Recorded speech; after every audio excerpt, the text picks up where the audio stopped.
बंदा, मैं अक्सर कहता हूँ इकबाल की शेर को तशरीह करके कि फिजाए बदर पैदा करना तुम्हारा और मेरा काम है, हमारी मदद के लिए, हमारी नुसरत के लिए फरिश्ते भेजना अल्लाह का काम है। जब बंदा बंदे का पुत्र हो ना और बंदा हो नजरियाती, तो वहां उसे वोट भी देती है और नोट भी देती है। कायदे आजम के पास कितना पैसा था? एक पूरे बड़े सगीर में इलेक्शन लड़ने का पैसा था कायदे आजम के पास। माओ बहनों बेटियों ने अपने जेवर बेचे थे। क्या लियाकत अली खान इतने बड़े नवाब थे कि पूरी मुस्लिम लीग को सपोर्ट कर सकते? नहीं यार, वो एक छोटी मोटी रियासत के नवाब होंगे, वो पूरे बड़े सगीर में कैसे कैंपेन चलाएं? ये कौम फैसले करती है। कौम को आपका काम है झंझोड़ना। मैं आपको अपनी मिसाल देता हूं, ठीक है, मेरे बाप दादा अगर दो चार पैसे, दादा सेल्फ मेड आदमी थे, वालिद साहब भी खेतों में हल चला चला के फौज में पहुंचे, अपनी मेहनत से उन्होंने सारा किया। लेकिन मसला यह है कि मुझे मेरे वालिद साहब ने कभी नहीं कहा पुत्र ये लो सरकारी गाड़ी और जाके जलसों पे खिताब करो, ऐशी करो। नहीं, मेरे अब्बा जी मुझे वही दिन के 40 रुपए देते थे, 20 रुपए का बंद समोसा खाओगे, 20 रुपए की कोल्ड ड्रिंक पियोगे। ये एफजी सर सैयद कॉलेज माल रोड रावलपिंडी के लोग अभी भी गवाह होंगे, मेरे स्टूडेंट, वो मेरे जो 2 क्लास फेलोज थे। मैं वो खुद गया हूं, मैं खुद पढ़ा हूं। 20 रुपए जो है वो मैं बचाता था, या बंद समोसा खाता था या कोल्ड ड्रिंक पीता था। और हफ्ते में 5 वर्किंग डेज में मेरे टोटल मिला के 20 × 5 100 रुपए बच जाते थे। मेरे क्लास फेलोज भी ये काम करते थे। हमने उससे क्या करना, हफ्ते डेढ़ के बाद कोई महफिल नात करा देना, हफ्ते डेढ़ बाद कश्मीर की आजादी की रैली निकाल लेना। एक दौर वो भी देखा मैंने, आज से 8 साल पहले, ये ज्यादा पुरानी बात नहीं, 2012-13 की बातें बता रहा हूं, जब मैं कॉलेज लाइफ होती थी, फर्स्ट ईयर सेकंड ईयर में होता था। वो दौर भी देखा कि 500 रुपए हम लोगों से इकट्ठे नहीं होते थे एक बैनर के लिए, कॉलें करके कहते थे भाईजान मेहरबानी, कॉलें भी नहीं, मैसेज करते थे कि कॉलों के भी पैसे नहीं होते थे। ये हाथ सख्ती से आबा जी ने कहा था, मैं तुम्हें कोई ये नहीं कि सारा बना बनाया दूं, तुम्हारी तरबियत मैंने की, तुमने खुद बनना है, ताकि तुम्हें पता चले कि ये धक्के खाते हैं तो क्या बंदे पे गुजरती है। खैर, वो दौर भी था, लेकिन मेहनत की ना। आज ये दौर भी है कि आप सिर्फ टाइम निकाल के आप, मुझे जाना पड़ता है आगे, 1000 से लेके 10-15 हजार बंदों का मजमा बैठा हुआ होता है, साउंड सिस्टम लगा होता है, कुर्सियां लगी होती हैं, एडवर्टीजमेंट हुई होती है, हमने सिर्फ किताब करके आना होता है। तो किस तरीके से पॉसिबल हुआ? मेहनत। बंदा मेहनत करे सर, आप यकीन करें, जितने लोगों के पास पैसा है ना, उनके भी बाप दादा परदादा लकड़दादा में से किसी ने मेहनत की होगी। अंग्रेजों के कुत्ते नहलाना भी मेहनत थी, कुत्ते नहलाए उन्होंने। अंग्रेजों के बूट पॉलिश करना भी मेहनत थी, बूट पॉलिश की उन लोगों ने, अपना जमीर मारा, अपना नफ्स मारा, अपना सारा कुछ मारा, अपना ईमान बेचा। ये कोई छोटा काम है? बड़ी बड़ी कुर्बानियां दी इन लोगों ने। तब जाके इनकी औलादें एमएनए बनी। तो आप लोग सही महीनों में सही सिमत में मेहनत कर लें, होगा, कोई इतना बड़ा मसला नहीं है। मैंने बड़े बड़े नजरियाती लोगों को इलेक्शन लड़ते हुए और जीतते हुए देखा, लेकिन तादाद में इतने ज्यादा नहीं है। उसकी वजह शायद ये कि नजरियाती लोग इलेक्शन में आते आते डरते हैं कि पता नहीं इज्जत खराब ना हो जाए। ये अलग बात है। ऐसा लिहाजा हर बंदा अपना रोल प्ले कर सकता है, इसमें कोई इतना मुश्किल नहीं है। फजाए बदर आप पैदा करो, आपकी मदद नुसरत के लिए फरिश्ते भेजना अल्लाह ताला का काम है, और ये हो नहीं पॉसिबल। भाई, एक एक इशू ये है कि जिस तरीके से हम बार बार बात करते हैं कि जो यूथ है वो डिलीवर कर सकती है, यूथ लीड कर सकती है मुल्क को प्रोस्पेरिटी की तरफ, तरक्की की तरफ, ठीक है। तो उसके लिए मेन चीज क्या समझते हैं कि कैरियर काउंसलिंग है, ठीक है। तो मसाइल ये भी आते हैं कि बच्चा कुछ और करना चाह रहा होता है, उसका माइंड किसी और तरफ होता है, ठीक है, लेकिन उसके वालिदैन की तरफ से उसको इम्पोज किया जाता है कि नहीं तुम इसी फील्ड में जाओ, ठीक है। अब वो डिप्रेशन का शिकार है या उसको समझ नहीं आ रही, ठीक है। ये कितना इफेक्ट करता है कि बेहतरी से डिलीवर नहीं कर पाते। मैं भी वकील बनना चाहता था बाद में। पहला तो प्राइम फोकस था मैं फौज में जाऊं, नहीं जा सका तो मेरा था कि वकील बन जाऊं। लेकिन ज्यादा खानदान में लोगों ने, यही बुजुर्गों ने कहा कि यार आप सॉफ्टवेयर इंजीनियर कर ले या इलेक्ट्रिकल इंजीनियर कर ले, तो नौकरी लग जाएगी, वकील का पता नहीं क्या मुस्तकबिल होगा या नहीं होगा। खैर, इस तरह की बातें थी। वकील बनता तो शायद मेरे लिए सियासत के लिए राह मजीद हमवार हो जाती। लेकिन बिल्कुल ऐसे हर ही। चीज में भलाई भी होती है। मैं समझता हूँ अगर मैं वकालत करता तो वहां सारी डिबेटर्स होते, तो मेरे लिए कंपटीशन ज्यादा होता। जिस जगह पे मैंने पढ़ा वहां सिर्फ एक मैं ही लीडर होता था, तो मेरे पास कॉन्फिडेंस लेवल ज्यादा हो गया, और उसने मुझे आज बड़ा हेल्प आउट किया।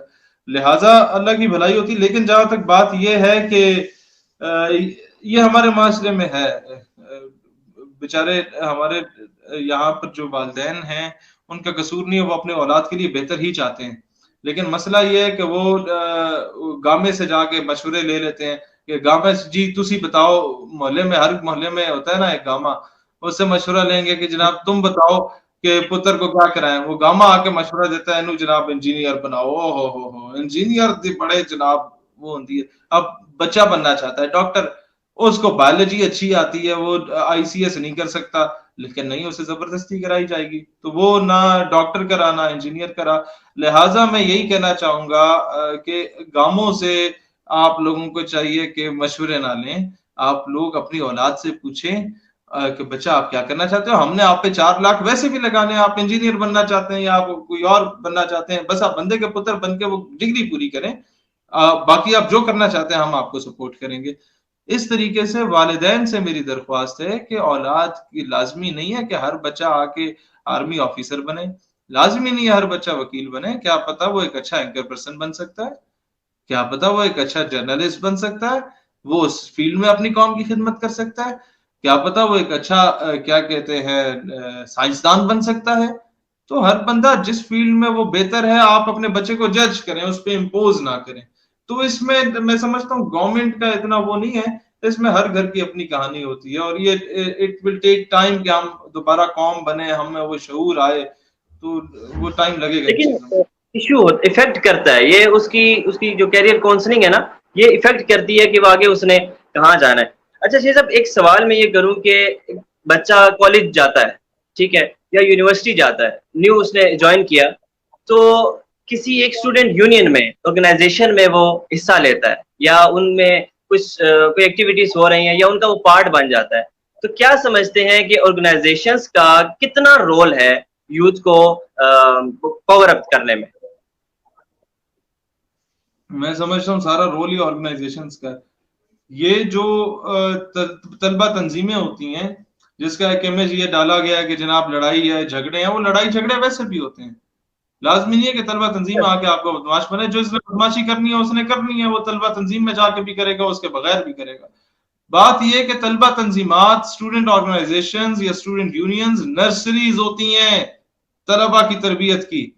अगर ये पाबंदी हट जाती है तलबा तंजीमों से, स्टूडेंट्स के आपस में यूनिवर्सिटी और कॉलेजेस में इलेक्शंस होते हैं, 12-14 स्टूडेंट्स मुख्तलिफ क्लासों के मुख्तलिफ, कोई सॉफ्टवेयर की फील्ड का, इलेक्ट्रिकल की फील्ड का मदे मुकाबिल होते हैं, वो तकरीरें करते हैं, वो अपने कॉलेज यूनिवर्सिटी के पढ़े लिखे बच्चों को कन्विंस करते हैं कि व्हाई शुड यू वोट मी, मैंने क्यों वोट देना चाहिए, मैं जीत गया तो मैं एक काम करांगा, वो ये नहीं कहेगा मैं जीत गया तो खंबे लाऊंगा, वो बताएगा जनाब मैं तालीम के लिए ये करूंगा, मैं आपकी फलाह बहबूद के लिए ये करूंगा, मैं स्टूडेंट राइट्स के लिए ये करूंगा।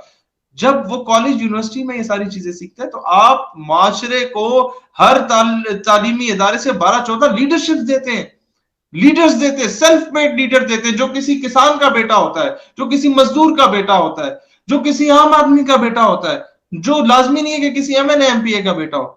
तो वो जो सेल्फ मेड लीडर होते हैं ना, उसे पता होता है मजदूर का दुख क्या है, उसे पता होता है किसान का दर्द क्या है। है कि कहा जाता है कि इससे आपकी पढ़ाई जो है वो इफेक्ट होती है, और मतलब हमारे बड़ों का ही प्रेशर है ना। अब देखें 90% बच्चों को देखा 3.78 जीपीए लेके 2-2 साल हो गए, सीवियां लेके धक्के खा रहे हैं, कहीं नौकरी नहीं मिल रही, और तलबा तंजीमों के 2.2 2.3 जीपीए लेने वालों को देखा जनाब सीईओ बन के बैठे हुए हैं। क्यों?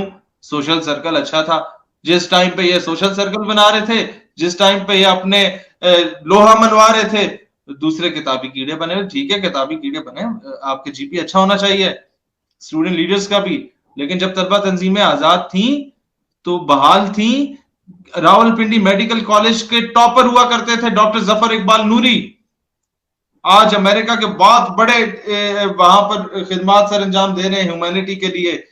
वहां पर जाके वो उस दौर में अंजुमन तलबा इस्लाम के मरकजी सदर थे, और अंजुमन तलबा इस्लाम ने पूरे पंजाब में तलबा तंजीमों को शिकस्त दे दी थी। लेट 1980s की मैं बात कर रहा हूं। तो वो जो टॉपर होता था वो तंजीम का सदर होता था। ऐसा मैकेनिज्म बना देना कि जो बच्चा फेल हो रहा है उसे हम तंजीम में नहीं लाएंगे, ऐसा मैकेनिज्म बना लें कि तलबा तंजीमात के इलेक्शन में जिस बच्चे पे एफआईआर कटी हुई है वो इलेक्शन कंटेस्ट नहीं कर सकता। ऐसा मैकेनिज्म बताते कि जिस बच्चे पे किसी किस्म का डिसिप्लिन केस बना हुआ है, किसी औरत को छेड़ने का, टीचर से बदतमीजी करने का, वो इलेक्शन नहीं लड़ सकता, बात ही खत्म। तो सारे बंदे के पुत्र बन जाएंगे सारे। और दूसरी बात, मैं आपको एक बात बताऊं, वोट आपको किसने देना होता है? स्टूडेंट्स ने। स्टूडेंट्स हर यूनिवर्सिटी में होते हैं 10,000 से 30,000 के दरमियान। तो स्टूडेंट्स, क्या एक स्टूडेंट, पढ़ा लिखा स्टूडेंट, क्या आप चाहेंगे कि एक बंदे ने चेनें पहनी हुई हो, औरतों को वो घूर रहा हो, आपके खानदान की खवातीन उस यूनिवर्सिटी में पढ़ी हो, वो उनकी तरफ घुरी मार रहा हो और वो इलेक्शन में खड़ा हो, आप उसे वोट देंगे? नहीं देंगे। तो उस बदमाश को भी अच्छा बनना पड़ता है वोट लेने के लिए, क्योंकि आप यूनिवर्सिटी में अपनी फीस खुद दे रहे हैं, उस बंदे से लेके नहीं दे रहे। आप यूनिवर्सिटी में अपना खाना पीना खुद खाते हैं, उससे नहीं खाते। लिहाजा यूनिवर्सिटी में वही इलेक्शन जीतेगा जिसका इखलाक, जिसका किरदार, जिसकी सोच, जिसकी फिक्र बाकियों की निस्बत अच्छी होगी, बच्चे उसी को पसंद करेंगे। ये कोई पिंड देहात की सियासत है नहीं कि जनाब मेरा नलका लगाओगे तो मैं वोट दूंगा।